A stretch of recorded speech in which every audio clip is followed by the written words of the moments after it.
Welcome student.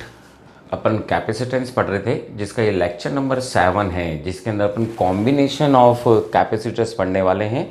Means अपन series parallel सब कुछ देखने वाले हैं, पर ये इतना बड़ा टॉपिक है कि ये कम से कम इस लेक्चर में तो नहीं हो पाएगा। इसलिए मैं इसको लेक्चर नंबर 7 का फर्स्ट पार्ट बोलूँगा, क्योंकि एक्चुअल में क्या है, जो सीरीज पैरेलल कॉम्बिनेशन है वो जहाँ एक नॉर्मल है हमारे पास, जिसलिए मैंने इसको बेसिक नाम दिया है इस लेक्चर को, मैंने 7 का फर्स्ट पार्ट को जिसको।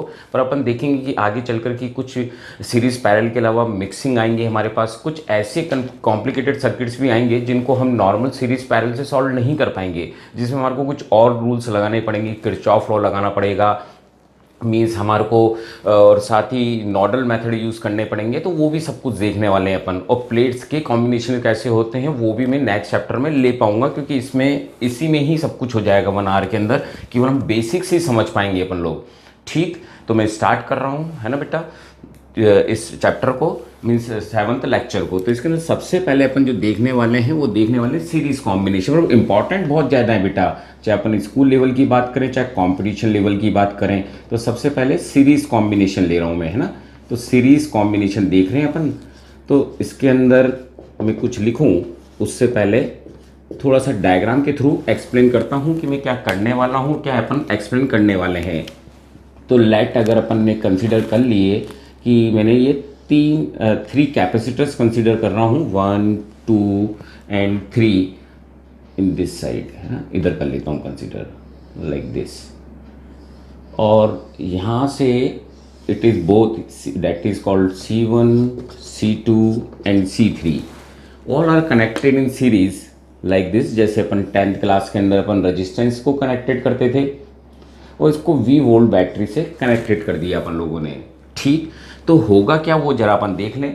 फर्स्ट ऑफ ऑल अगर बात करूं तो इसके अंदर जो बैटरी है, बैटरी के अंदर एक जो तरीका होता है, कहीं ना कहीं अगर इसका पोटेंशियल डिफरेंस बैटरी का V कंसिडर कर रखा है, तो ये मैं इस टर्मिनल को V और इसको 0 कंसिडर कर सकता हूं, क्योंकि इनका पोटेंशियल डिफरेंस तभी तो जी हमारे पास V आ जाएगा।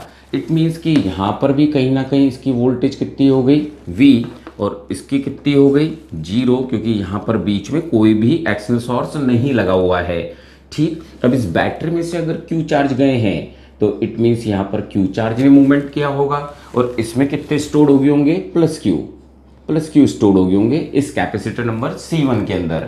ठीक, तो ड्यू टू म्यूचुअल इंडक्शन इस पर कितने क्रिएट हुए होंगे, -Q क्रिएट हुए होंगे इस जगह पर, है ना, बाई इंडक्शन के थ्रू। ठीक, म्यूचुअल इंडक्शन की वजह से। फिर बात करूं कि इस पर चार्ज कितना आएगा हमारे पास, तो अगर अपन बात करें तो इसको अपन एक आइसोलेटेड सिस्टम कंसीडर कर सकते हैं, इस 2 प्लेट्स को जिसके बीच में कोई भी एक्सटर्नल कोई चीज़ नहीं लगी हुई है। तो अपन जानते हैं कि जब भी कोई आइसोलेटेड सिस्टम होगा तो वहाँ पर क्या होना चाहिए, जो चार्ज है वो कंजर्व रहने चाहिए। तो पहले इन पर चार्ज कितने थे, इन प्लेट्स के ऊपर, इस प्लेट पर और इस प्लेट पर 0, तो बाद में भी कितने रहने चाहिए, 0 रहने चाहिए ना। इट मीन्स यहाँ पर कितना चार्ज आ जाएगा, यहाँ पर चार्ज आ जाएगा +Q चार्ज आ जाएगा हमारे पास। ठीक, फिर वापस से अगर हम बात करें, यहाँ पर +Q आया है, इसका मतलब है कि यहाँ पर कितना आया होगा बाई इंडक्शन, -Q आ गया होगा चार्ज। ठीक, फिर इन द सेम वे यहाँ पर फिर अगर हम प्लेट को आइसोलेटेड कंसिडर करता हूँ इन 2 प्लेट्स को, तो इस पर टोटल चार्ज पहले कितना था, इस प्लेट और इस प्लेट पर 0, तो बाद में भी कितना रहना चाहिए 0। इट मीन्स कि यहाँ पर चार्ज कितने आ गए हमारे पास, +Q, due to induction pattern से, sorry due to conservation of charges से। देन अगेन यहाँ पर क्या आ गया होगा, इंडक्शन से -Q चार्ज आ गया होगा।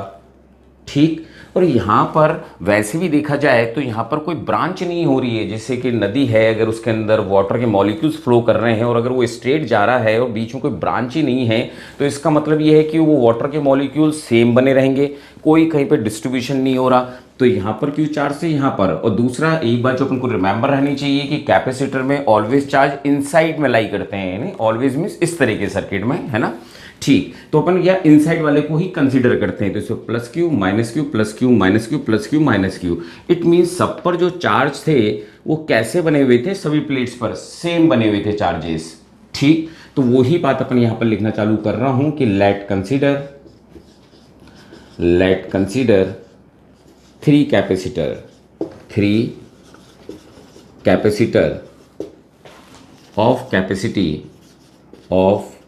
Capacity C1 C2 and C3 are connected in series with battery of potential difference V, then in such case case को मैं कहीं ना कहीं कुछ इस तरह से लिख देता हूं, in such case Q always same on each capacitor पर जो चार्ज होंगे ये ऑलवेज सेम होंगे, जिसको मैंने यहां पर भी रिप्रेजेंट कर रखा है। तो ये बात तो ऑलवेज ही रिमेंबर रहनी चाहिए कि ऐसा होगा। ऑलवेज रिमेंबर रहनी चाहिए कि जब भी कैपेसिटर सीरीज में होंगे तो जो चार्ज होंगे ईच कैपेसिटर पर वो सेम होंगे। ठीक, क्यू क्यू क्यू और चार्ज ऑलवेज किसका कंसीडर करा जाता है? पॉजिटिव प्लेट का। ये पहले भी एक्सप्लेन कर चुका हूं जब पैरेलल प्लेट कैपेसिटर करा रहा था। But potential difference on each capacitor are different होंगे, पर हो सकता है सेम भी हो जाए, क्योंकि अगर सबकी कैपेसिटी सेम हो गई तो सब पर पोटेंशियल ड्रॉप भी सेम हो जाएगा। ठीक, पर अभी तो अपन यहाँ पर लिख रहे हैं but the potential difference on each plate are different. Normal condition में जब डिफरेंट कैपेसिटर्स ले रखे हैं C1 C2 are different, let it is V1 V2 and V3 respectively. ठीक, लेट अपन ने कंसिडर कर लिया कि जो इस पर ड्रॉप है पोटेंशियल डिफरेंस इस पर है ना, late it is V1 V2 and V3 respectively. Means इस पर जो ड्रॉप है वो V1 है। मीन्स V1 को अगर मेरे को लेना हो तो 400 सेम है, यही तो पढ़ रखा है अपन ने formula, V is equal to Q by C। अब Q तो सेम है इसके ऊपर, C इस पर चार्ज है। अब मैं ये जो आइसोलेटेड सिस्टम बताया था मैं इसको रब कर रहा हूँ, है ना। आइसोलेटेड सिस्टम जो एक्सप्लेन किया था उसको मैं रब कर रहा हूँ बेटा, है ना। ठीक, तो सब पर चार्जेस सेम हैं, चार्जेस सेम फ्लो करे तो इसका मतलब V1 इतना हो गया, V2 Q बाई C2 हो गया हमारे पास, एंड V3 इक्वल्स टू कितना हो गया? Q by C3।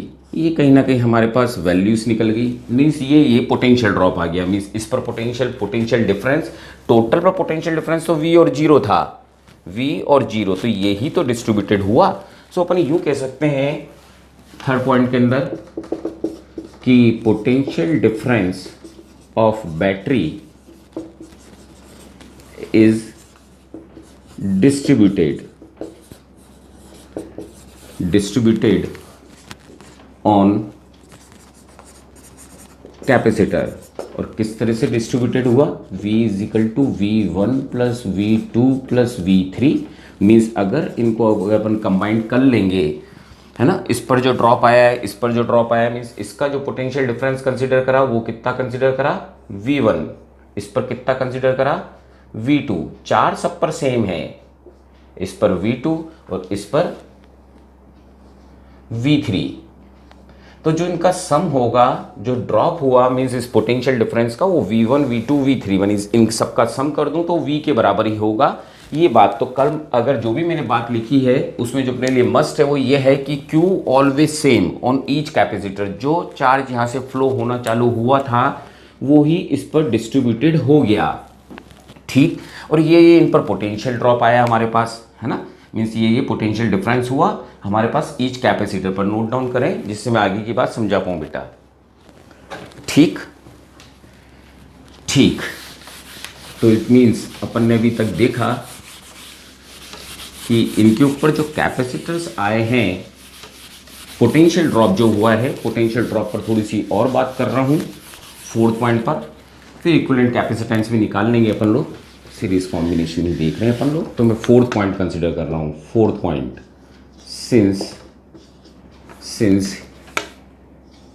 here since here V1 ratio V2 ratio V3 की बात करूं तो ये Q/C1 ratio Q/C2 ratio Q/C3 means इस पर जो रेशो अगर ये सब कांस्टेंट है तो कहीं ना कहीं हमारे पास ratio C1 1/C2 1/C3 it means जो पोटेंशियल डिवाइड हुआ है, पोटेंशियल जो डिवाइड हुआ है वो रेसिप्रोकल ऑफ कैपेसिटेंस हुआ है, रेसिप्रोकल ऑफ कैपेसिटेंस हुआ है। इट मींस जिसकी कैपेसिटी कम होगी उस पर पोटेंशियल ड्रॉप ज़्यादा होगा। इससे हमने ये कंक्लूजन निकाला, ठीक, क्योंकि अगर अपन रेशो फॉर्मूला तो वही लगाएंगे ना, Q/C। तो ठीक एक रिलेशन और ये निकला कि इनका जो रेशो होता है पोटेंशियल का, मीन्स अगर कैपेसिटी ज़्यादा होगी तो जो पोटेंशियल, अगर कैपेसिटी ज़्यादा होगी तो पोटेंशियल ड्रॉप कम हो जाएगा। इससे ये पता लग रहा है कि ये इनवर्सली प्रोपोर्शनल होता है कैपेसिटेंस के, और कैपेसिटेंस द फिक्स प्रॉपर्टी है ना, फिक्स प्रॉपर्टी ऑलवेज बोलता रहा हूँ कि कांस्टेंट है किसी भी कैपेसिटर के लिए, ठीक। तो ये फोर्थ प्रॉपर्टी आपने नोट करी, ठीक ठीक। अब निकलवा रहा हूँ इक्विवेलेंट कैपेसिटेंस, इक्विवेलेंट कैपेसिटेंस निकाल रहे हैं सीरीज कॉम्बिनेशन का fifth point, equivalent capacitance of series combination, ठीक। जरा चेक करें कैसे कर पाते हैं अपन लोग, ठीक। तो अगर मैं ये तीन जो अपन ने कैपेसिटर्स लगा रहे हैं इसकी जगह अगर हम एक ही कोई कैपेसिटेंस लगा दें, वो ही हमारे से एक्चुअल में बोला जा रहा है इक्विवेलेंट कैपेसिटेंस, वो ही बोला जा रहा है इक्विवेलेंट कैपेसिटेंस। मीन्स कि मैं इसकी जगह, इन तीन की जगह एक C इक्विवेलेंट यहाँ पर अटैच कर देता हूँ। बैटरी वही है, बैटरी वही है, तो एक तरह से मैं इसका ही इम्प्लाइज डेट बना रहा हूँ, इसका ही इम्प्लाइज डेट बना रहा हूँ। और चार्ज बैटरी से कितने आउट हुए थे Q, तो यहाँ पर भी कितने जाते +Q, और इस पर कितना जाता -Q। और वोल्टेज कितना है इस पर V, मीन्स इसका पर +V, तो यहाँ पर 0, तो यहाँ पर V, तो यहाँ पर 0। तो पोटेंशियल डिफरेंस तो ये ही बना हुआ है। तो जहाँ मेरे को इधर की तरफ सॉल्व करना होता, पहले वाली कॉम्बिनेशन की बात करूँ तो कहीं ना कहीं V = V1 + V2 + V3 होता इस कॉम्बिनेशन में, है ना। इक्विवेलेंट कैपेसिटेंस की बात करूँ तो कहीं ना कहीं ये पोटेंशियल होता, सबका सम V बराबर। यहाँ पर अगर मेरे को V निकालना होता तो V = कितना हो जाता मेरे पास, Q/C इक्विवेलेंट, यही तो होता। ये सेकंड इक्वेशन कर दूं, ठीक। पर ये पोटेंशियल और ये पोटेंशियल डिफरेंस तो दोनों का ही सेम है, दोनों का ही सेम है। तो इट मींस इस इक्वेशन फर्स्ट के अंदर, इक्वेशन फर्स्ट के अंदर, इन इक्वेशन फर्स्ट V की वैल्यू पुटिंग कर दूं तो इट्स कम Q/C इक्विवेलेंट आ गया मेरे पास। और यहां पर ये चल ही रहा है V1 + V2 + V3 from equation this, ठीक। क्योंकि अपन को इक्विवेलेंट निकालना था कि इनकी जगह कौन सा अप्लाइड करें, अपन कौन सा यूज करा जा सकता है, वो ही अपन ने इसको इक्विवेलेंट नेमिंग करी है अपन ने इसकी, ठीक। तो ये कहीं ना कहीं हमारे पास वैल्यू निकल गई। अब क्या मैं इनकी जगह जो अपन ने जस्ट स्टार्ट में करा था Q/C इक्विवेलेंट नॉट, इस नॉर्मल केस से बात करते तो V किसके बराबर था, यहाँ पर V1 किसके बराबर था, Q/C1, Q/C1। तो Q/C1 + Q/C2 + Q/C3, तो ऑल आर कटेड, तो C इक्विवेलेंट किसके आ गया, 1/C1 + 1/C2 + 1/C3। ये इक्विवेलेंट हमारे पास फाइंड आउट हो गया।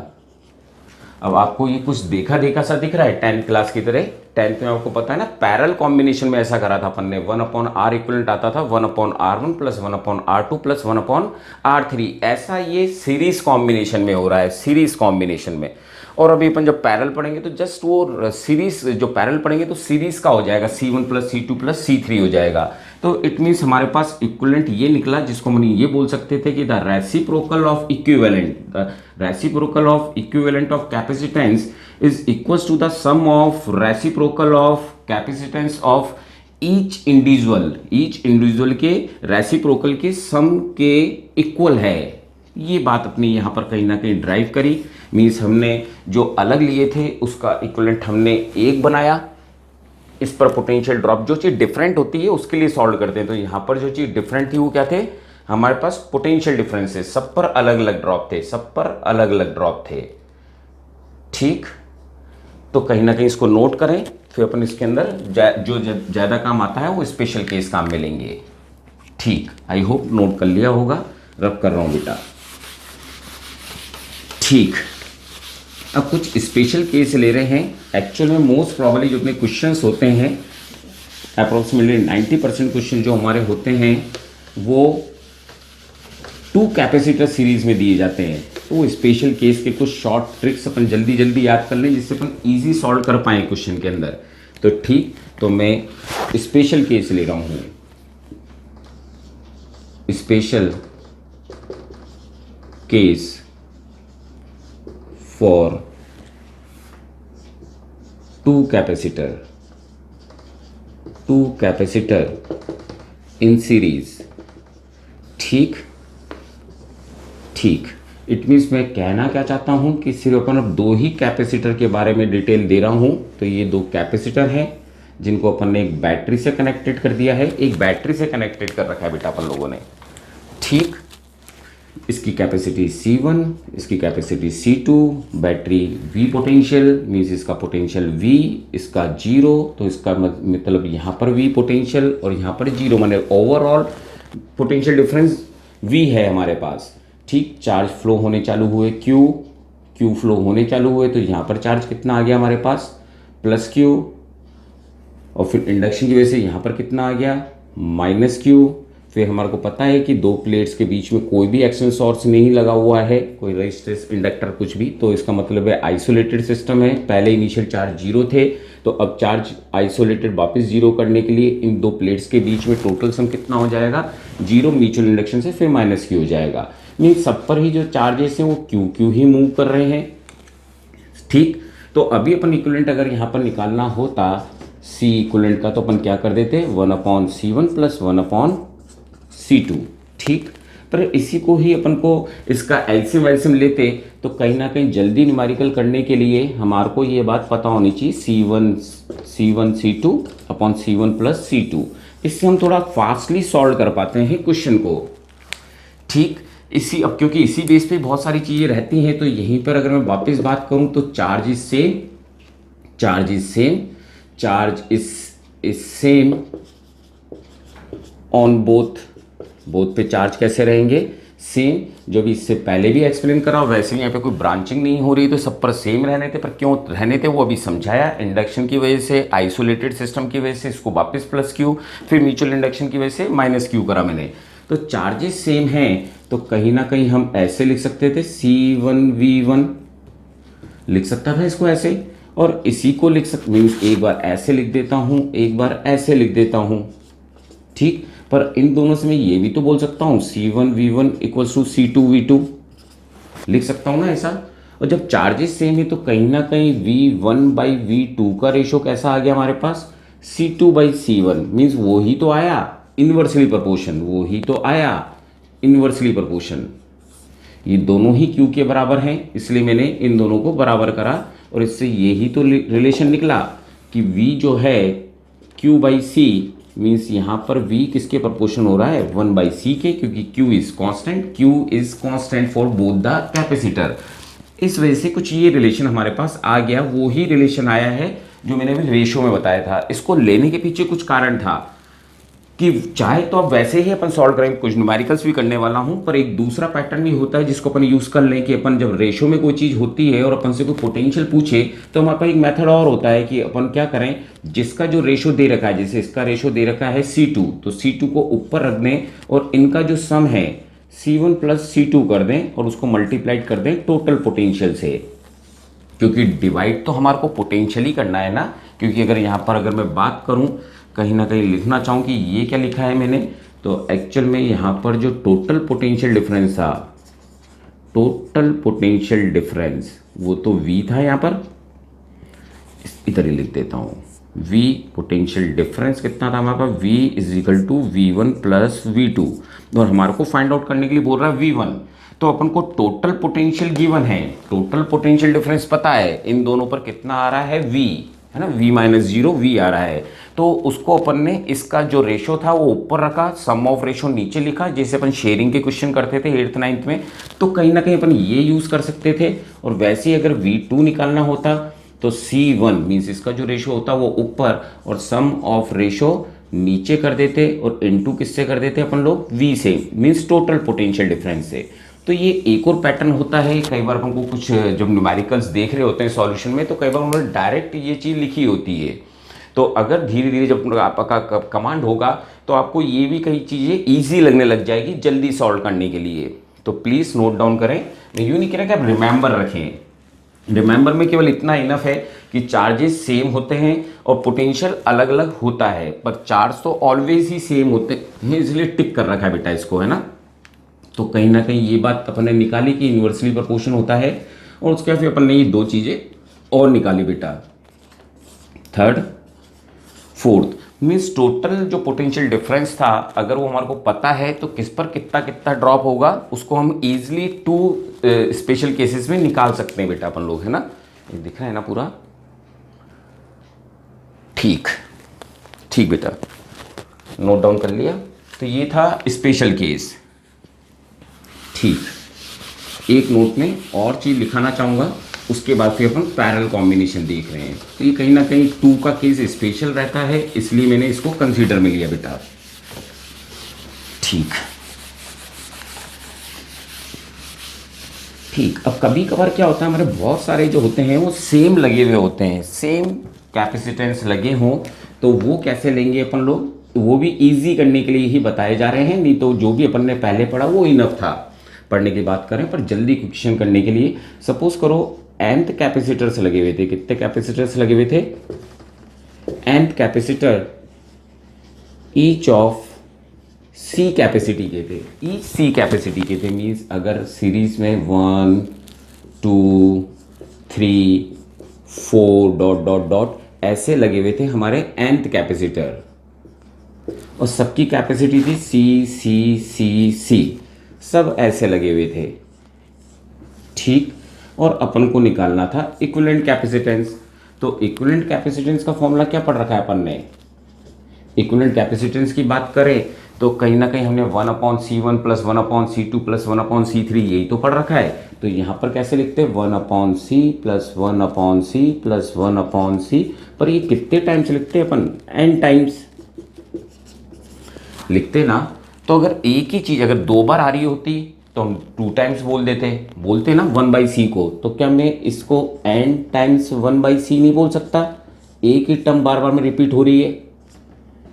तो 1/C इक्वलेंट दे रखा है, तो C इक्वलेंट इक्वल्स टू कितना हो जाएगा, C/n, C/n।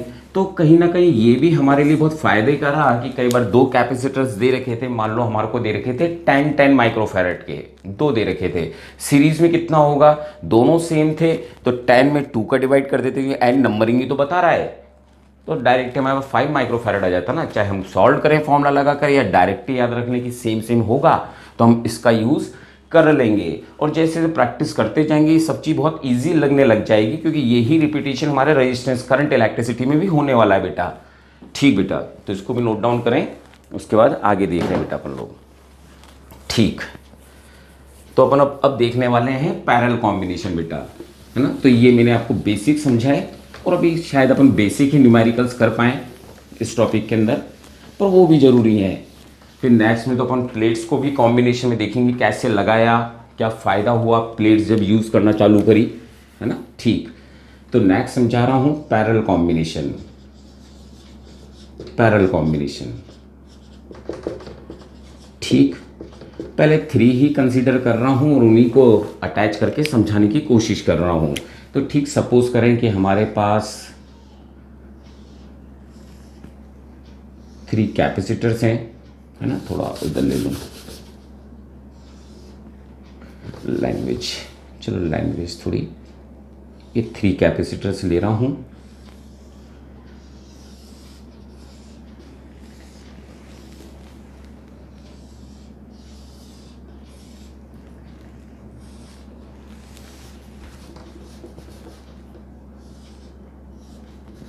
ठीक,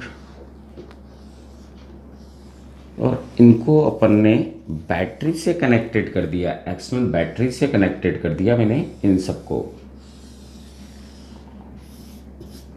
वी बैटरी से कनेक्टेड कर दिया अपन ने, वी बैटरी से, जिसका बैटरी का जो वोल्टेज था वो वी था, उससे कनेक्टेड कर दिया अपन ने, पोटेंशियल डिफरेंस वी से। ठीक, तो अब हो क्या रहा होगा, वही इसका potential V consider plus V consider करता हूँ, इधर इसको जीरो कंसीडर करता हूँ, पोटेंशियल डिफरेंस जीरो आएगा। तो यहाँ का टर्मिनल कितना था वी, और यहाँ पर टर्मिनल कितना था वी। तो अगर आप सोचें तो देखो हर एक का एक टर्मिनल, अगर मैं ये कैपेसिटी एक की C1 कंसीडर करता हूँ, एक की C2 और एक की C3 कंसीडर करता हूँ, कैपेसिटी जो फिक्स थी किसी भी कैपेसिटर के लिए, तो सबका एक टर्मिनल V से कनेक्टेड और एक का कनेक्टेड जीरो से है। इट मीन्स सब ईच के अंदर जो पोटेंशियल डिफरेंस होगा वो तो सेम होगा ना। तो इट मीन्स कि अपन कह सकते थे कि इन सच केस पहला पॉइंट क्या था हमारे पास, potential difference on each capacitor always same होता।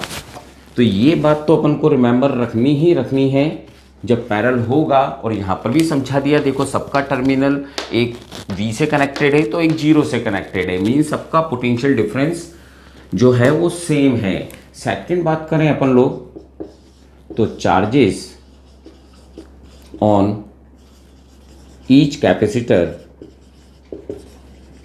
आर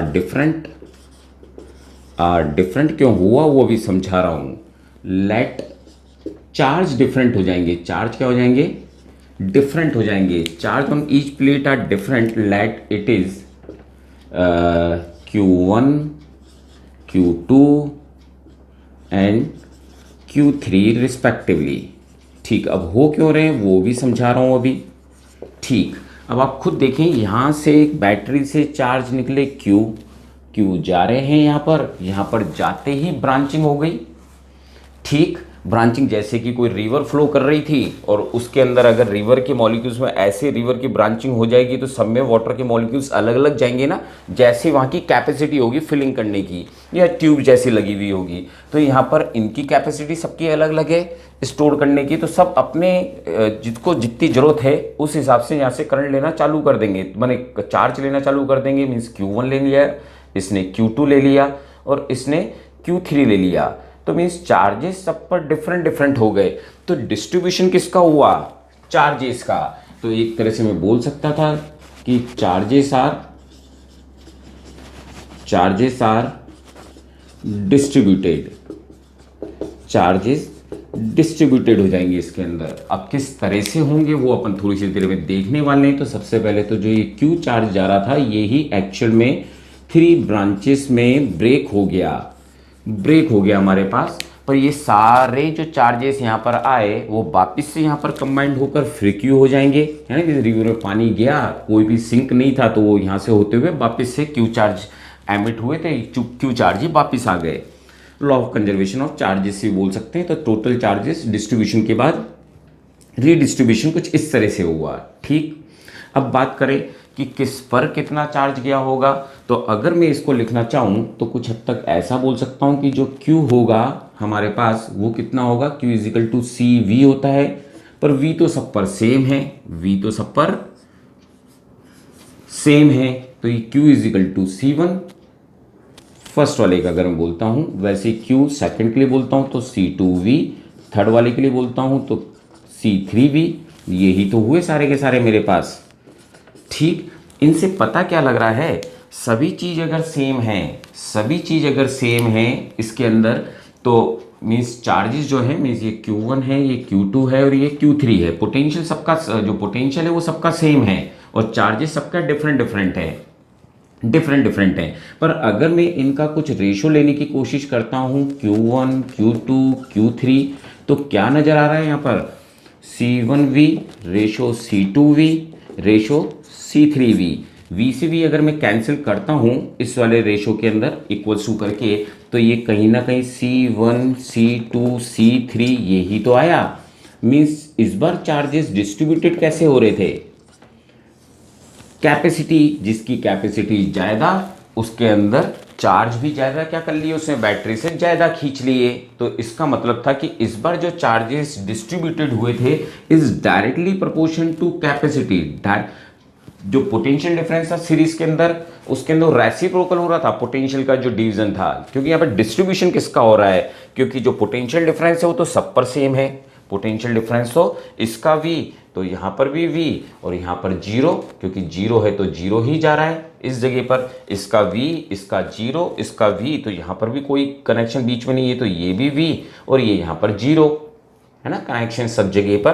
तो इसमें पोटेंशियल डिफरेंस सबका सेम था, पोटेंशियल डिफरेंस सबका सेम था। ये बात प्लीज रिमाइंड में रहे कि पोटेंशियल डिफरेंस ऑलवेज क्या रहेगा, सेम, जब हम लोग पैरेलल कॉम्बिनेशन देख रहे हो।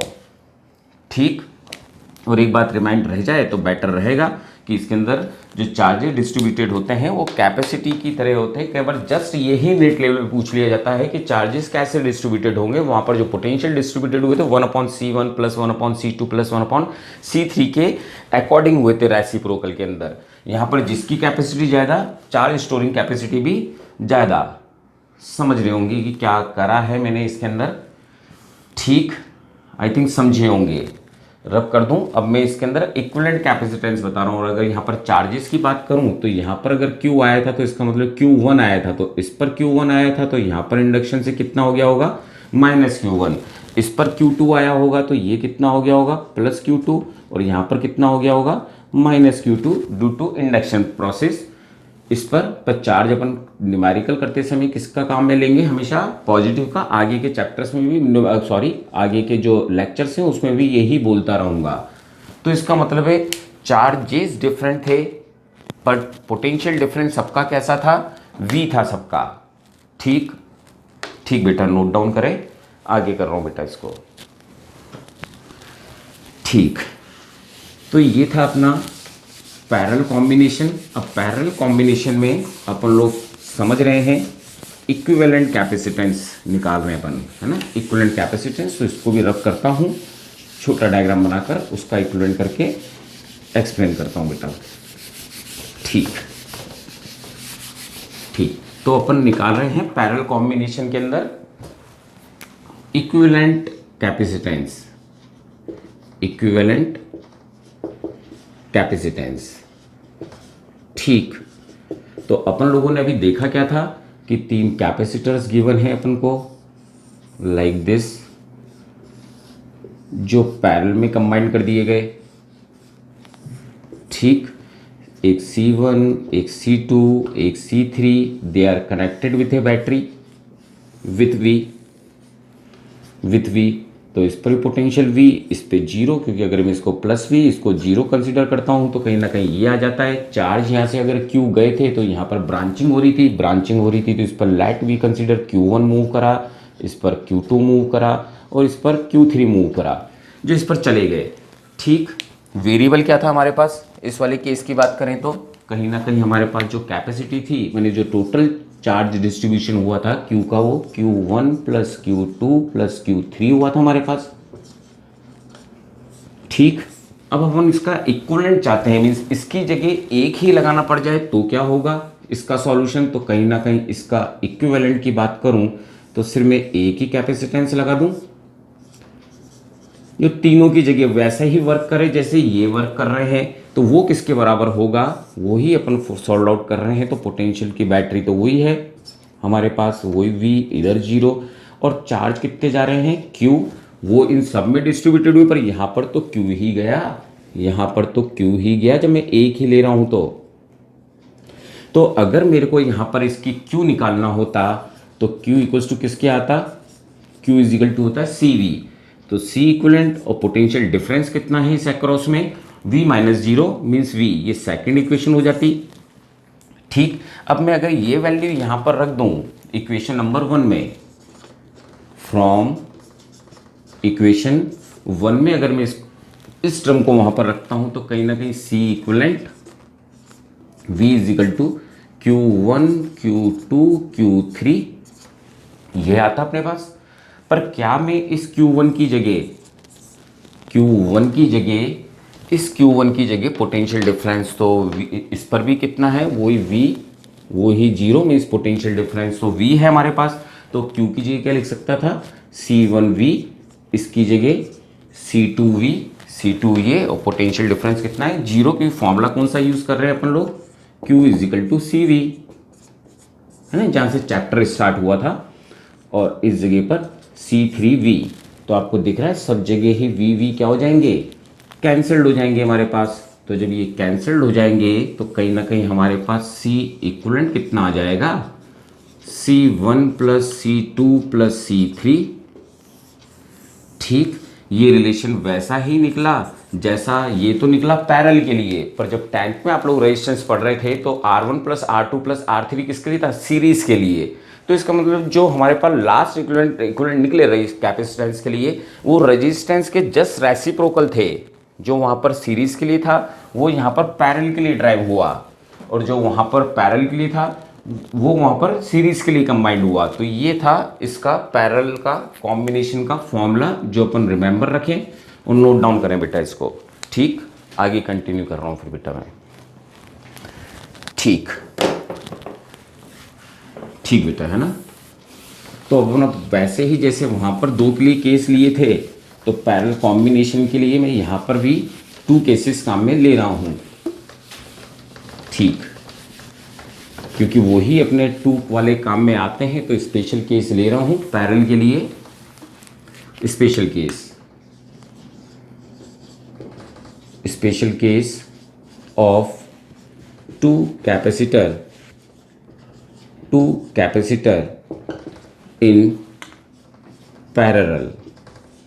अगर पैरेलल में 2 होते, क्योंकि 2 वाले हमारे बहुत ज़्यादा वर्क करते हैं बेटा, इसलिए 2 को कंसिडर में ले रहा हूँ बार बार में। तो इट मीन्स कि अगर हमारे को 2 कैपेसिटर्स दे रखे होते लाइक दिस, 2 ही कैपेसिटर्स हैं which are connected to a battery, means एक C1 है और एक C2 है, और जिसको we are connected to a battery of potential difference V, potential difference. तो इट मीन्स इधर प्लस V और इधर जीरो कंसिडर कर सकता था। 2 ही तो कैपेसिटर है, इस बार 2 ही कैपेसिटर है V और जीरो। ठीक, तो जो Q चार्जेस यहाँ से मूव करा होगा बैटरी से, वो इसमें चला गया होगा Q1 और इसमें चला गया होगा Q2। ठीक, क्योंकि ब्रांचिंग हुई है, ऐसे गए होंगे, पर दोनों पर जो पोटेंशियल डिफरेंस रहा होगा, पोटेंशियल डिफरेंस जो रहे होंगे वो तो बिल्कुल सेम रहे होंगे ना। क्योंकि देखो ये V से कनेक्टेड है, मीन्स इस टर्मिनल पे V आ गया, इधर जीरो आ गया, इधर V है तो ये भी V, इधर जीरो आ गया होता। ठीक, तो इट मीन्स इक्विवेलेंट कैपेसिटेंस कितना हो जाता है इस बार, जस्ट C1 प्लस C2 ये हो जाता हमारे पास। ठीक, सेकंड केस लूँ तो दोनों पर पोटेंशियल सेम है, तो पोटेंशियल का फॉर्मूला क्या होता है, Q by C1, Q1 C1, Q2 C2, यही तो रिलेशन आता। तो अगर हमारे पास ऐसा हो रहा है, यहाँ पर पोटेंशियल डिफरेंस सेम है ना, और सब पर पोटेंशियल डिफरेंस सेम है, हमारे को चार्जेस, टोटल चार्ज कितने थे यहाँ पर Q, अभी इसको ले रहा हूँ, तो कहीं ना कहीं Q1 Q2 अगर हमारे को निकालना होता तो ये तो C1 अपॉन C2 आ गया ना, बिल्कुल वैसे ही जैसे कि हमारे पास किसके लिए आया था वहाँ। इससे पहले जब मैं पैरेलल कॉम्बिनेशन करा रहा था तो डायरेक्टली प्रोपोर्शन आ रहा था, तो वही तो मैंने करा यहाँ पर। ठीक, अगर हमारे को ये बात पता है कि टोटल चार्ज कितने आ रहे हैं इस सर्किट के अंदर, तो टोटल चार्ज कितने थे Q, तो अगर हमारे को Q1 निकालना होता तो जो रेशो दे रखी होते, कैपेसिटेंस तो देते ना अपन को फिक्स क्वांटिटी, तो C1 ऊपर रखता, सम ऑफ रेशो नीचे करता और टोटल चार्ज से मल्टीप्लाइड कर देता, जस्ट लाइक हम लोग शेयरिंग के क्वेश्चंस में करते हैं, है ना। ये 1 तो ये 2, तो ये थर्ड इक्वेशन मान लें अपन, और ऐसे ही अपन Q2 निकाल लेते, मीन्स जो उसका रेशो दे रखा था वो C2 ऊपर कर देते, C1 प्लस C2, और इसको सॉल्व कर देते Q के साथ। ठीक, तो ये डायरेक्ट पैटर्न भी कई बार बुक्स में दे रखे होते हैं, सॉल्यूशन में बच्चे बोलते हैं अचानक कहाँ से आया, या ये रेशो किस तरह से निकाला। तो कहीं ना कहीं हमारे को अगर ये बात पता है कि पोटेंशियल डिफरेंस सेम है, तो दोनों के ऊपर जो V आएगा पोटेंशियल डिफरेंस तो सेम आएगा ना, Q1 अपॉन C1, क्योंकि यहाँ पर चार्ज कितने हो गए होंगे हमारे पास, इसके ऊपर प्लस Q1 तो इस पर माइनस Q1, कुछ ऐसा ही तो रहे होंगे यहाँ पे चार्ज, ठीक। तो इट मीन्स और वैसे ही इसके ऊपर रहे होंगे, यहाँ पर Q2 था तो यहाँ पर Q2 आ गया होगा, पर ड्यू टू इंडक्शन इस पर -2 आ गया होगा। और we taking always positive charge, plate का ही चार्ज लेते हैं। तो चार्ज कैसे निकालते हैं, तो एक पैटर्न तो जो नॉर्मल ढंग से करेंगे वो सॉल्व करेंगे सही, और कई बार कुछ बुक्स में दे रखा होता है, इसलिए मैंने एक्सप्लेन करा कि शेयरिंग मेथड भी यूज़ होता है, तो इससे सॉल्व किया है। ठीक बेटा, नोट डाउन कर लिया, ठीक, रब कर रहा हूँ बेटा, ठीक। अब जैसे उसके अंदर मैंने n सेल लगाए थे, सपोज करो यहाँ पर भी n सेल लगे होते तो नोट में करवा रहा हूँ बेटा, उसके फिर अपन न्यूमेरिकल्स चालू कर रहे हैं, ठीक ठीक। तो अगर मैं पहला के एक और लूँ नोट डालकर नोट में कि if nth capacitor each of C connected in parallel में कनेक्टेड होते तो क्या होता हमारे पास, तो मीन्स कुछ इस तरह से कंबाइन करना चालू कर दूं, 1 कैपेसिटर, 2 कैपेसिटर, 3 कैपेसिटर, ऐसे बहुत सारे हमारे कैपेसिटर्स लगे हुए हैं, मीन्स nth कैपेसिटर्स लगे हुए हैं,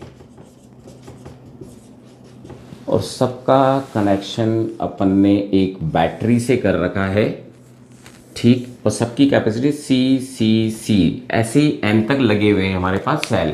तो हमने इक्विवेलेंट निकालना होता तो अपन ने फॉर्मूला क्या देख रखा है, C1 plus C2 plus C3 ऐसे dot dot dot n times हो जाते ना, ठीक। मीन्स अगर मैं सबको कंबाइन करता हूं तो C plus C plus C plus कितने टाइम्स आ रही है, n टाइम्स, ऐसे ही लिखता जाता C इक्विवेलेंट को। तो C अगर 2 टाइम आ रहे होते तो 2C हो जाता, 3 टाइम आता हो 3C हो जाता, तो n टाइम आ रहा है तो क्या मैं NC नहीं लिख सकता क्या इसको, ठीक। समझ गए होंगे, होप, नोट डाउन करें बेटा, है ना, ठीक। बस अपन अब न्यूमेरिकल्स चालू कर रहे हैं, ठीक, नोट डाउन करें, ठीक।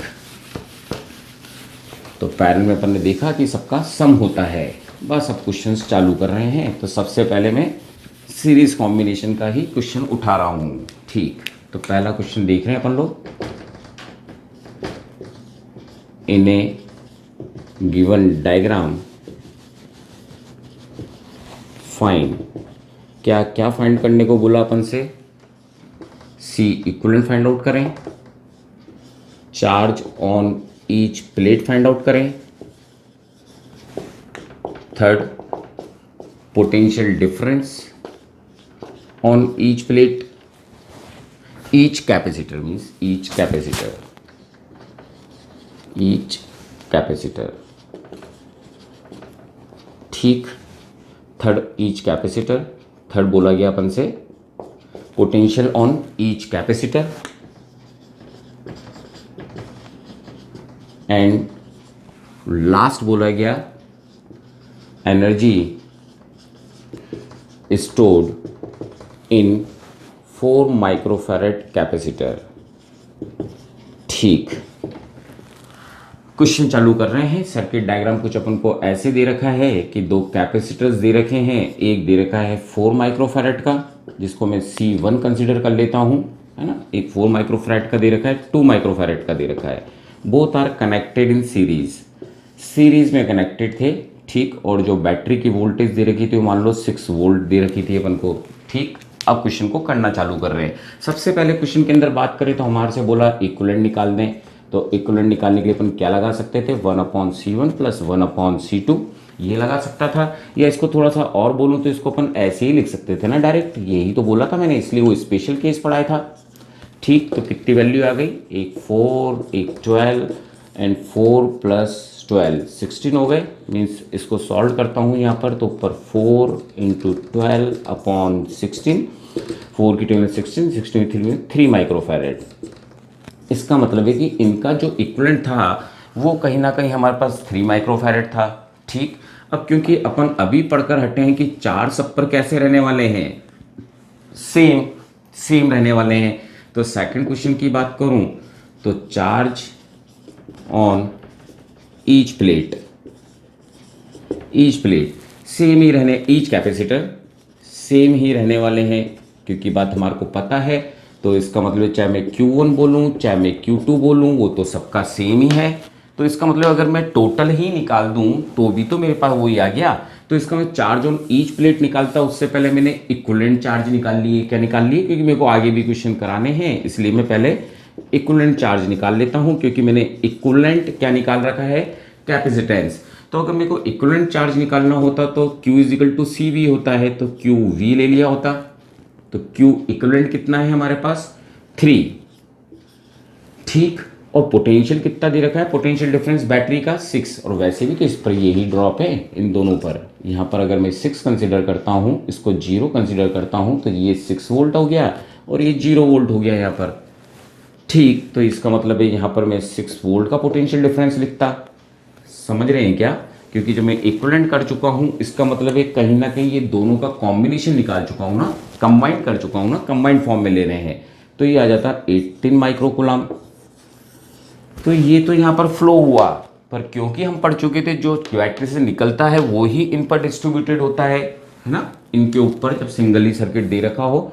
तो अगर मेरे को अब बोलना होता, ये तो मेरे को इंडिविजुअली निकालना पड़ा, since charge same on each capacitor, तो जो ये दो कैपेसिटर दे रखे हैं, अगर उन पर Q1 की बात करूं या Q2 की बात करूं, वो तो Q के ही बराबर हो जाता, मीन्स 18 माइक्रोकूलम हो जाता। ये आंसर हो जाता। जो टोटल था वो ही तो इन पर आया, क्योंकि वो ही यहाँ पर आया हमारे पास, है ना। ये तो एक तरह से मैंने C1 4 माइक्रोफैरेड कंसिडर कर रखा है और C2 को क्या कंसिडर कर रखा है पर 12 माइक्रोफैरेड, ये कंसिडर कर रखे हैं अपन ने। तो चार्ज तो सब पर ही सेम आया, वही प्लस क्यू आया, वो माइनस क्यू आया, प्लस क्यू आया, माइनस क्यू आया, ऐसे ही तो आए इन प्लेट्स पर आंसर। ठीक। तो ये वैल्यू निकाल दी। अब निकालना था फिफ्थ अपन को, थर्ड पॉइंट निकालना था अपन को। ठीक। पोटेंशियल तो सब पर अलग अलग होगी। इस पर पोटेंशियल का जो डिफरेंस होगा वो V1 और इसका पोटेंशियल डिफरेंस V2, है ना, जो इस पर रहा होगा। तो जब हमारे को चार्जेस पता लग गए कि इस पर 18 माइक्रोकूलम है, तो और हमारे को इसकी कैपेसिटेंस भी पता है, तो क्या हम इसका पोटेंशियल नहीं निकाल सकते फर्स्ट वाले का? Q1/C1। तो Q1 कितना था हमारे पास? Q1 यही तो रहा 18 माइक्रोकूलम। ठीक। और कैपेसिटी कितनी थी इसकी? 4। तो इसका मतलब है हमारे पास इसकी वैल्यू कितनी निकल गई? 9/2, मीन्स इस पर पोटेंशियल ड्रॉप था 4.5 वोल्ट। वैसे ही अपन ने एक और निकाल दिया V2, जो कितना दे रखा था, मीन्स Q2/C2, ये फॉर्मूला हो जाता। अब Q2 भी तो यही है, तो ये अपन ने 18 रख दिया होता। और कैपेसिटी कितनी दे रखी है अपन को? कैपेसिटी कितनी है इसकी? 12। तो इसमें 12 कर दिया होता, तो ये वैल्यू कितनी आ जाती? 3/2। तो V2 की वैल्यू कितनी आती? 1.5 वोल्ट। यही तो हो जाती दो वैल्यूज़। और आप सम भी करके देख लें, इन दोनों का सम करता हूं तो 6 वोल्ट की तो बराबर आया। तो ये जो ड्रॉप था यही तो डिस्ट्रीब्यूशन कहलाया हमारा। ठीक। और डिस्ट्रीब्यूशन सीरीज में क्या बताया था? जिसकी कैपेसिटी कम उस पर पोटेंशियल ड्रॉप ज़्यादा। तो आप देखें इसकी कैपेसिटी 4 माइक्रोफैरेड है, तो देखो वोल्टेज ड्रॉप भी ज़्यादा है 4.5। इसकी कैपेसिटी ज़्यादा, तो इसका पोटेंशियल ड्रॉप क्या हो गया? कम। ठीक, समझे होंगे। और लास्ट तो क्वाइट ईजी था हमारे पास। फोर्थ में क्या पूछा था कि कैपेसिटी बता दे तो एनर्जी बता दे। तो एनर्जी के लिए आप चाहें तो फॉर्मूला हाफ CV² यूज़ करें, और आप चाहें तो हाफ Q²C यूज़ करें या QV यूज़ करें, जो मर्जी है वो यूज़ करें। मैं ये वाला यूज़ कर रहा हूँ, सबसे आंसर सेम ही आएगा, क्योंकि हमारे पास CV सब कुछ हमारे को पता है। तो कहीं ना कहीं जब मेरे को निकालना 4 माइक्रोफैरेड पर है, तो मेरे को जब 4 माइक्रोफैरेड पर निकालना है, तो इसकी एनर्जी नंबर 1 कर देता हूँ, हाफ लिखकर ये फॉर्मूला यूज़ कर रहा हूँ। तो C1V1 का स्क्वायर कर दूँ तो हाफ तो ये रहा। C1 की कैपेसिटी कितनी थी? 4, पर 4 को माइक्रोफैरेड को आपको तो जूल में निकालना है, तो कहीं ना कहीं 4 × 10⁻⁶ करना होता मेरे को। ठीक। और पोटेंशियल कितना आया था हमारे पास? 4.5, ये 9.2 कर देता हूँ, 9.2 का होल स्क्वायर। ठीक। तो कहीं ना कहीं वैल्यू हमारे पास कितनी आ जाती? ये तो हो जाता 81। ठीक। 4 से 4 कैंसिल हो जाता, 2 इधर आता, इंटू 10⁻⁻⁶। हमारे पास इसकी एनर्जी आ जाती जूल में। ठीक, तो ये इसका आंसर निकल गया। एक सिंपल सा क्वेश्चन जिसमें हमने कुछ बातें समझी कि चार्जेस इसमें सेम रहेंगे, तो मैंने चार्जेस को जब निकाला, इक्विवेलेंट कैपेसिटेंस पूछा था, फॉर्मूला अप्लाइड करा, जब इक्विवेलेंट चार्ज निकाल लिए मैंने, है ना। सर्किट के निकालने में हमेशा इक्विवेलेंट चाहिए हमारे को, जब इस तरह के सर्किट हो तो फिर हमारे को पता था कि जो सर्किट में फ्लो होगा वही तो सब पर जा रहा होगा। चाहे आप डिस्ट्रीब्यूशन करके देख लें तो इन पर दोनों पर ही चार्ज कैसे थे, इस पर सेम थे, पर पोटेंशियल ड्रॉप अलग अलग था। तो मैंने दोनों का अलग अलग पोटेंशियल निकाला। जब दोनों के चार्ज पता थे अपन को, दोनों का कैपेसिटी पता है, तो हम एनर्जी तो फिर निकाल ही सकते थे। कोई सा एक फॉर्मूला लगा दें, सेम ही आंसर आता। ठीक बेटा, नोट डाउन करें। नेक्स्ट क्वेश्चन कर रहा हूं बेटा मैं, है ना। ठीक, तो अब मैं इसको रब कर रहा हूं, है ना। ठीक, अब ले रहा हूं पैरेलल कॉम्बिनेशन। ठीक,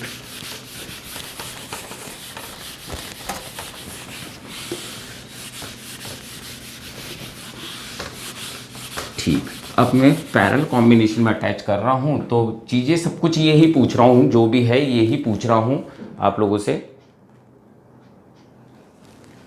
ठीक बेटा, तो इस बार अपन पैरेलल कॉम्बिनेशन देख रहे हैं, तो मैं पैरेलल कॉम्बिनेशन के लिए 3 कैपेसिटर्स ले लेता हूं। ठीक, तो आई एम टेकिंग 3 कैपेसिटर, और नॉर्मल 1 माइक्रोफैरेड का ले लेता हूं, एक 2 माइक्रोफैरेड का ले लेता हूं, एक 3 माइक्रोफैरेड का ले लेता हूँ।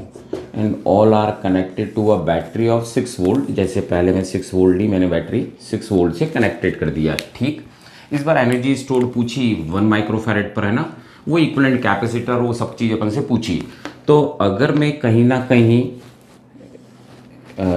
डायग्राम में इसके अंदर अगर मैं बात करूं, तो यहाँ पर 6 वोल्ट ले रखा है, तो ये भी 6 वोल्ट, और ये 0 मीन्स इस पर +6 है, तो ये 0 वोल्ट है, तो 0 और ये 0 माने 6 वोल्ट और 0 वोल्ट हो गया। सब पर पोटेंशियल डिफरेंस सेम रहेगा, पर जो चार्ज होंगे वो तो सब पर अलग अलग जाएंगे। तो आई थिंक इसको मैंने कंसिडर कर लिया C1, C2 एंड C3। ये अपन ने कंसिडर कर लिए कि ये C1 है, ये C2 है और ये C3 है। ठीक, और ये 1 है, 1 माइक्रोफैरेड। इस पर charge Q1, Q2 and Q3 ये डिस्ट्रीब्यूटेड हो गए ड्यू टू ब्रांचिंग, है ना। पोटेंशियल डिफरेंस पर सब पर सेम था, इस पर भी 6 वोल्ट 6 वोल्ट 6 वोल्ट। ठीक, क्वेश्चन करना चालू कर रहा हूं, तो फर्स्ट क्वेश्चन में बोला गया इक्विवेलेंट कैपेसिटेंस निकाल दें। तो इक्विवेलेंट कैपेसिटेंस क्या करते हैं, पैरेलल में ऐड करते हैं। तो बस मेरे को ऐड ही तो करना था, 1 + 2 + 3 कितना हो गया मेरे पास, 6 माइक्रोफैरेड। ये मेरे पास फर्स्ट आंसर आ गया मेरे पास। ठीक, अब बात करें सेकंड क्वेश्चन की। तो सेकंड क्वेश्चन पर बात करें तो चार्ज ऑन ईच कैपेसिटर, उसकी जगह में पहले मैं पोटेंशियल निकाल लेता हूँ। तो पोटेंशियल डिफरेंस बोलते हैं चाहे तो, potential difference on each capacitor. Each capacitor कितना हो जाता, सब पर ही 6 - 0 6 वोल्ट ही तो है। तो इसका मतलब चाहे मैं V1 पर बोलूँ, चाहे V2 पर बोलूँ, चाहे V3 पर बोलूँ, सब पर ही कितना आ रहा है, 6 वोल्ट। ये निकल गया हमारे पास आंसर। अब थर्ड निकालना हमारे लिए इजी था। ठीक, ठीक, ये भी पता लग गया। एक में ईच पर पूछा था, एक बार मैं इक्विवेलेंट टोटल का भी निकाल रहा हूँ। टोटल चार्ज, जिसे एक चीज़ और एक्सप्लेन कर सकूं, तो इसमें टोटल चार्ज निकालना होता तो कहीं ना कहीं C equivalent into total equivalent battery. तो टोटल इक्विवेलेंट बैटरी तो 6 वोल्ट ही है, सबका कंबाइन करके एक ही कर दूं तो, है ना। तो Q कितना होता, तो सबका इक्विवेलेंट एक मानूं तो ये 6 हो गया, और वोल्टेज बैटरी कितनी थी, 6 मीन्स 36 माइक्रोकूलम चार्ज थे। इसको अपन अब चेक भी कर लेंगे एक बार। तो इसका मतलब है अब मैं क्वेश्चन सॉल्व करने वाला हूं, जो अपन से थर्ड बोला गया था। थर्ड में अगर मैं निकालना चालू करूं Q1, तो C1 V1, C1 कितना दे रखा था, 1, और हमारे पास पोटेंशियल कितनी दे रखी है, पोटेंशियल कितना है, 6 वोल्ट ही है। पोटेंशियल डिफरेंस 6 वोल्ट ही तो आ रहा है 6 1 पर। तो इट मीन्स हमारे पास आंसर आ जाता 6 माइक्रोकूलम। ठीक, ठीक, Q1। वैसे अगर मेरे को Q2 निकालना होता तो C2 V2, C2 कितना दे रखा है, 2, और पोटेंशियल डिफरेंस तो इसका भी 6 बना हुआ है। इट मीन्स इसकी वैल्यू कितनी आ जाती, 12 माइक्रोकूलम। ठीक, और Q3 इसको मैं इक्वेशन नंबर 1 बोल देता हूँ, चाहे इसको 1, इसको 2, इसको 3 और इधर 4 5 कर देता हूँ, 4 और 5। ठीक, तो और Q3 निकालता हूँ तो CV C3, तो ये हो जाता हमारे पास कितना दे रखा है ये 3 माइक्रो फैरेड, तो ये 3 ले लेता। और वोल्टेज तो सबकी सेम है 6, तो ये कितना हो जाता 18 माइक्रो कूलाम। ये 6th इक्वेशन हो गई। अब आप देखें अगर मैं इनको ऐड करता हूँ Q1 plus Q2 plus Q3 add करता हूँ, मैंने आंसर आ गया है। आंसर तो यही पूछा था, ईच कैपेसिटर पर कितने चार्ज होंगे, तो निकाल दिया, ये निकाल दिए अपन ने चार्जेस। ठीक, अगर मैं इनको एक बार ऐड करता हूँ तो 6 प्लस 12 18 प्लस 18 इक्वल्स टू 36 ही तो हो गए, और यही तो हमारा यहाँ पे आंसर आ रहा था। दोनों ही तो सेम निकल गए, दोनों ही तो सेम निकल गए टोटल में। ठीक, वैसे अब फोर्थ निकालना था अपन को, फोर्थ बोले तो अपन को एनर्जी निकालनी थी। एनर्जी किस पे निकालनी थी 1 माइक्रोफैरेड पर, मीन्स फर्स्ट वाले पे। तो आप चाहे तो ये फॉर्मूला लें, चाहे आप कोई सा भी फॉर्मूला लें, चाहे आप हाफ Q²/C काम में लें, कुछ भी काम में लें, सबसे आंसर सेम ही आने वाला है। मैं इसको प्रीफर कर रहा हूँ, तो U1 equals to half C1V1 का स्क्वायर कर दूँ, तो हाफ हो गया। माइक्रोफैरेड को मेरे को 1 माइक्रोफैरेड था, है ना, क्योंकि इस पे निकालनी थी 1 माइक्रोफैरेड पर एनर्जी कितनी स्टोर हुई। और पोटेंशियल कितना था इसका V1, पोटेंशियल कितना था 6 का स्क्वायर कर दिया होता, तो कहीं ना कहीं 36 में से 2 जाते तो 18 आता ना, तो 18 इंटू 10⁻⁻6 जूल एनर्जी स्टोर हुई थी इसके अंदर। आई होप समझे होंगे बेटा, नोट डाउन करें इसको, नेक्स्ट क्वेश्चन देखने फिर अपन बेटा। ठीक ठीक बेटा, है ना, ठीक, नोट डाउन कर लिया होगा। ठीक, और अभी बहुत क्वेश्चंस अपन को अलग अलग ढंग के देखने हैं जो मैं नेक्स्ट लेक्चर में लूँगा, है ना बेटा, क्योंकि ये एक तरह से बोला जाए तो 7th का फर्स्ट पार्ट है, क्योंकि मैं उसके अंदर डिवीज़न करूँगा, क्योंकि बहुत सारे अपन को क्वेश्चंस प्रॉब्लम, मिक्सिंग प्रॉब्लम भी देखनी है, तो एक मिक्सिंग प्रॉब्लम तो करवा रहा हूँ और वहीं मैं स्टॉप करने वाला हूँ टॉपिक को अभी। ठीक, तो इस बार कुछ अपन को ग्राफ कुछ ऐसा दिया गया, मैंने नेक्स्ट 3rd क्वेश्चन की बात करूँ तो find the ratio of charge on 1 microfarad and 4 microfarad. ठीक, और दिया कुछ अपन को इस तरह से, सपोज करो अपन को कुछ इस तरह से वैल्यूज़ दी गई। एक दिया गया अपन को 3 माइक्रोफैरेड, एक दिया गया 1 माइक्रोफैरेड, एक दिया गया 5 माइक्रोफैरेड। ठीक, और एक कैपेसिटर और कनेक्टेड करा गया which is connected with 4 microfarad, इससे कनेक्टेड करा गया अपने पास। और इस पूरे कनेक्शन को अपन ने कनेक्टेड कर दिया एक बैटरी से जिसकी वोल्टेज दे रखी थी 6 वोल्ट। ठीक, हमारे को इस पर कितने चार्ज है और इस पर कितने चार्ज है ये फाइंड आउट करना होता। तो अगर पहले अपन 6 वोल्ट, है ना, तो पहले तो क्वेश्चन है। ठीक, अब चालू कर रहा हूँ क्वेश्चन को सॉल्व करना, तो कहीं ना कहीं ये +6 वोल्ट और इसको 0 वोल्ट कंसिडर कर लूँ, तो जब ये 6, क्योंकि दोनों का डिफरेंस है तो हमारे को क्या कितना मिला होगा 6 वोल्ट। तो ये 6 है तो यहाँ पर भी कितना हो गया होगा 6 वोल्ट, और यहाँ पर कितना हो गया होगा 0 वोल्ट हो गया। तो इसका मतलब है एक आंसर तो ईजिली निकल गया, क्योंकि हमारे को इसका पोटेंशियल डिफरेंस पता है, कैपेसिटी भी पता है। कुछ नेमिंग कर देता हूँ, सपोज करो इसकी नेमिंग कर देता हूँ C1, ठीक है, हाँ, इसको C1 C2 और C3 कर देता हूँ, और ये C4 था। तो इसका मतलब है चार्ज ऑन C4 कितना हो जाता, चार्ज ऑन C4 कितना हो जाता। तो चार्ज निकालना है तो Q = CV कर दूँ, 4 4 4। कैपेसिटी कितनी है 4, और वोल्टेज का पोटेंशियल डिफरेंस कितना है 6। तो एक आंसर तो ये निकल गया हमारे पास 24 माइक्रोकूलाम। ठीक, एक आंसर निकल गया। अब हमारे को निकालना है C1 पर चार्ज, C2 पर या बोलूँ 1 माइक्रोफैरेड पर कितना चार्ज होगा, क्योंकि उन्हीं का हमारे को रेशो निकालना था। ठीक है, तो पहले हम लोग इसको भी यही मान लें, ये 6 वोल्ट है और ये 0 वोल्ट है, तो ये पूरा सर्किट अलग हो गया ना। इसके अंदर ये दो तो पैरेलल में दिख रहे हैं और ये उसके साथ सीरीज में नजर आ रहा है, तो मैं पूरा ऊपर वाला जो ब्लॉक है उसको सेपरेटली कंसिडर कर रहा हूँ यहाँ पर, क्योंकि एक आंसर तो हमारे पास आ चुका है।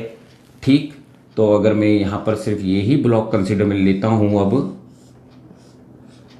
ठीक, ये वाला ब्लॉक मैंने अलग किया, ये 0 वोल्ट है, इधर ये 6 वोल्ट है, ये हमारे पास 3 माइक्रोफैरड का था, ये 1 माइक्रोफैरड का था और ये कहीं ना कहीं 5 माइक्रोफैरड का था। ठीक, समझ गए होंगे। तो अब मैं सबसे पहले इन दोनों को सॉल्व कर दूं, C2 और C3 को, जिससे मैं टोटल एक बार इक्विवेलेंट निकाल लूँ, इक्विवेलेंट चार्ज निकाल लूँ, तो फिर अपन देखेंगे क्या क्या कर सकते हैं। ठीक, तो सबसे पहले मैंने इन दोनों को सॉल्व करा, C2 पैरेलल्स टू C3। सो मैं क्या लगा सकता था, पैरेलल में है तो दोनों ऐड ही तो होंगे, है ना, पैरेलल में है तो इसका मतलब C डैश रख दूं, जिसकी वैल्यू क्या हो जाती, C2 और C3, एक था 1 प्लस एक था 5, तो टोटल कितने हो जाते हैं मेरे पास, 6 माइक्रोफैरड। ठीक, C डैश हो गया मेरे पास, मीन्स इसको सॉल्व कर रहा हूँ, इसको सेपरेटली सॉल्व कर रहा हूँ, तो ये निकल गया। तो कहीं ना कहीं अब डायग्राम कुछ ऐसा हो जाता हमारे पास, एक हो जाता 0 वोल्ट, 6 वोल्ट, यहाँ पर हमारे को कितना दे रखा है 3 माइक्रोफैरड, और ये कितना हो गया हमारे पास C डैश। अभी जो सॉल्व किया इसको हमने एक कर दिया। ठीक, तो लास्ट रिजल्टेंट कितना आ जाता हमारे पास, लास्ट इक्विवेलेंट कितना आया था, both are in series. 3 microfarad को अपन ने C1 नाम दे रखा था, C1, तो इसमें it mean C1 and C dash are in series, बहुत क्वेश्चंस करने वाले हैं बेटा, है ना, कोई एक ही लेक्चर में खत्म नहीं कर रहा हूं मैं इसको। तो इसका मतलब पैरेलल में है तो कहीं ना कहीं हम लोग इसको C इक्विवेलेंट मान लें, इस वाले केस का इक्विवेलेंट कंसीडर कर रहा हूं, है ना, टोटल का इक्विवेलेंट नहीं कर रहा, तो C डबल डैश कंसीडर कर लेते हैं। तो अपन क्या करते हैं, C1 C dash upon C1 plus C dash कर देता, मीन्स इसका इक्विवेलेंट निकाल रहा हूं कितना आया, तो कितना हो जाता है ये 3 और ये कितना निकला था हमारे पास 6, तो ये 3 6 अपॉन 3 प्लस 6 80 में, तो C डबल डैश आ जाता है हमारे पास 2 माइक्रोफैरड निकल गई। C डैश इतने को सॉल्व किया था, इसको सॉल्व किया था मैंने, इसको यहां पर सॉल्व किया और फिर इन दोनों को इसके साथ अटैच करके इन दोनों को सॉल्व किया मैंने रिड्यूस करता जा रहा हूं। तो ठीक, ये वैल्यू निकल गई। तो जब मेरे को टोटल आंसर निकल गया है कि 6 और इसके अंदर अब एक ही बैटरी लगी हुई है, तो मैं एक तरह से 6 वोल्ट है, ये 0 वोल्ट है और C डबल डैश मेरे पास कितना निकल चुका है इस सर्किट का 2 माइक्रोफैरड। तो क्या मैं इसके अंदर कितना चार्ज फ्लो होगा वो तो फाइंड आउट कर सकता हूं ना, कि कितना चार्ज फ्लो हो रहा होगा। तो मैंने Q फाइंड आउट कर लिया, तो Q की जगह क्या लिख सकता था, CV पर C की जगह डबल डैश कर दूं ना, तो ये वैल्यू कितनी आ जाती, C की वैल्यू 2 माइक्रोफैरड और पोटेंशियल डिफरेंस 6, तो टोटल पोटेंशियल चार्ज कितने आ जाते हैं मेरे पास 12 माइक्रोकूलम। ये वैल्यू और फाइंड आउट कर ली अपन लोगों ने कि टोटल चार्ज क्यों जा रहे थे, तो क्यों जा रहे थे, तो मैं अगर इसका रिवर्स डायग्राम में इधर आऊं तो ये वाले डायग्राम में भी तो 6 से तो चार्ज जा रहे होंगे, क्योंकि सीरीज में है, थोड़ा बहुत समझ रहे होंगे, इसमें भी 6 वोल्टेज आ रहा होगा। तो अगर मैं इसका रिवर्स डायग्राम पर जाता हूं, अगर इसको डायग्राम नंबर में 1 कंसिडर करूं, इस डायग्राम को मैं सेकंड कंसिडर करूं और इसको मैं थर्ड कंसिडर करूं इस डायग्राम को, तो again go to second figure में अगर मैं अब रिप्रेजेंट करता हूं ऊपर वाली चीज़ों को ही, तो ये कुछ ऐसे नज़र आ रहे हैं हमारे पास। फिर दोनों के दोनों, ये कितना था 3 माइक्रोफैरड, ये कितना था हमारे पास 6 माइक्रोफैरड। C डैश ये C1 था हमारे पास, C माइक्रोफैरड, तो 6 वोल्ट था, Q था, ये दोनों सीरीज में थे, तो इस पे भी तो चार्ज यही चलेगी हमारे पास, इस वाले सर्किट पे भी तो यही चार्ज गया। आई थिंक समझ रहे होंगे क्या बोल रहा हूं मैं। तो 400 इस पर भी सेम गया, जो चार्ज इस पर था वही चार्ज ऊपर वाले में गया। तो अगर मैं थोड़ा सा और रिवर्स जाता हूं इस वाले टॉपिक के अंदर, तो यही चार्ज जब इस पर गया है तो क्या मैं इस ब्लॉक का पोटेंशियल डिफरेंस ना निकाल लूँ, इस वाले ब्लॉक का। कॉम्प्लिकेटेड जरूर लग रहा होगा, पर जैसे अपन प्रैक्टिस करते जाएंगे इजी लगता जाएगा, आप क्लिक करके बाद में नोट कर लेना। तो मैं इसका पोटेंशियल डिफरेंस फाइंड आउट कर लेता हूँ, इस वाले का पोटेंशियल डिफरेंस फाइंड आउट कर रहा हूँ, इस वाले का।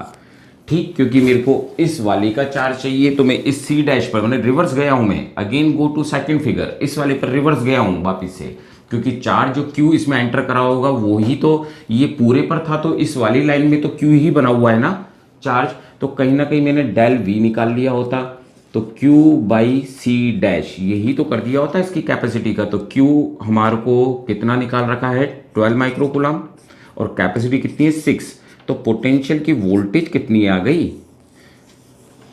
2 वोल्ट आ गई हमारे पास। अब 2 वोल्ट आ गई है तो मैं वापस से रिवर्स फिगर में जा रहा हूं, रिवर्स फिगर नंबर वन इस वाले फिगर पर जा रहा हूं, इस वाले फिगर पर। तब जो पोटेंशियल ड्रॉप इस पर रहा है वही पोटेंशियल ड्रॉप तो दोनों पर रहा होगा।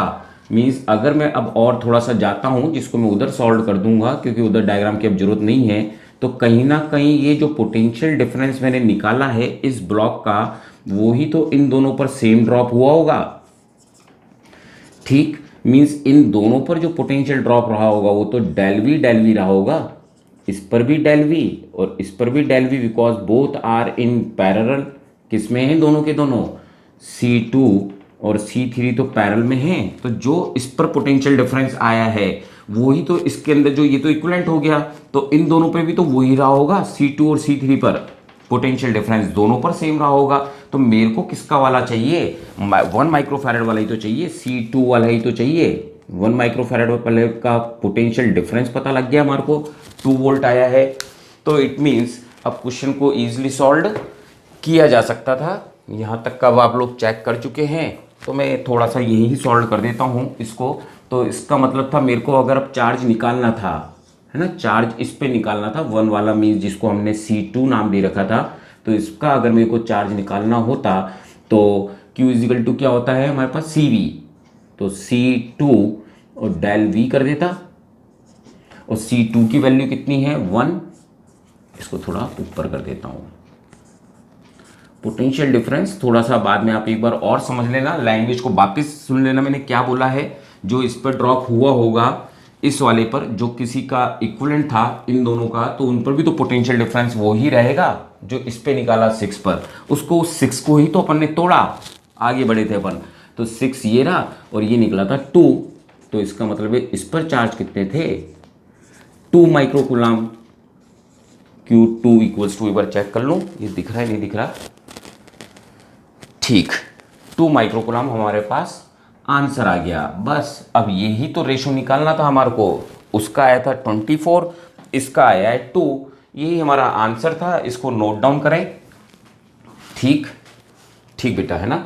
तो मैं अब इसको रफ कर रहा हूँ इस डायग्राम को, तो हमारा लास्ट कंक्लूजन आंसर क्या हो जाता, तो जो हमारे को रेशो निकालना था, ratio of charges on 1 microcoulomb जिसको 2 नाम दे रखा था, और 4 पर, तो Q पर कितना निकला हमारे पास 2 माइक्रोकूलम, और इस पर कितना निकला हमारे पास 24, तो रेशो कितना निकला हमारे पास, इसको कैंसिल कर दूं तो 1/12, ये रेशो निकला ना हमारे पास बेटा आंसर।